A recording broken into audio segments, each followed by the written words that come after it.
আসসালামু আলাইকুম ভাই, সাইকেলটা আনছি। সাইকেলটা এই যে আলহামদুলিল্লাহ যথেষ্ট পরিমাণ ফ্রেশ আছে। সীমানো ব্রেক লাগানো, মানে শিফটার লাগানো, শিফটার দুইটা যথেষ্ট পরিমাণ কাজ করে, ঠিক আছে। আর এই যে বডি আলহামদুলিল্লাহ যথেষ্ট পরিমাণ ফ্রেশ আছে, ঠিক আছে। জাস্ট এই যে এই জায়গায় চেন দিয়া, চেন এখানে একটা চেন রাখতো, চেন তালা, এই কারণে দাগ পড়ছে। আর সিটটা খুব দামি একটা সিট লাগানো, এই সিটের দাম নাকি 1200 টাকা নিচ্ছে, ঠিক আছে।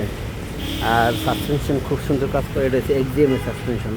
আর এই যে টায়ার দেখেন, টায়ার সামনেরটা আর অ্যালুমিনিয়ামের হাব লাগানো, ঠিক আছে। আর এই যে এটাও চেঞ্জ করছে, এটা খুব ভালো মানের কেসিজি একটা লাগাইছে। এটার দাম আছে, দুইটার দাম আছে আপনার 800 টাকার মতো, দুইশো 100। যে পিছনের টায়ার, পিছনে হাব লাগানো, আর এমনিতে বডি ওভারঅল ওকে, ঠিক আছে। এই যে সামনের গিয়ার, পিছনের গিয়ার অল ওকে আছে সাইকেলটা। আর আপনি কত দিবেন বলেন, তাহলে দেখি আপনারা এখন কুরিয়ার দিয়ে পরে বাসায় যাব।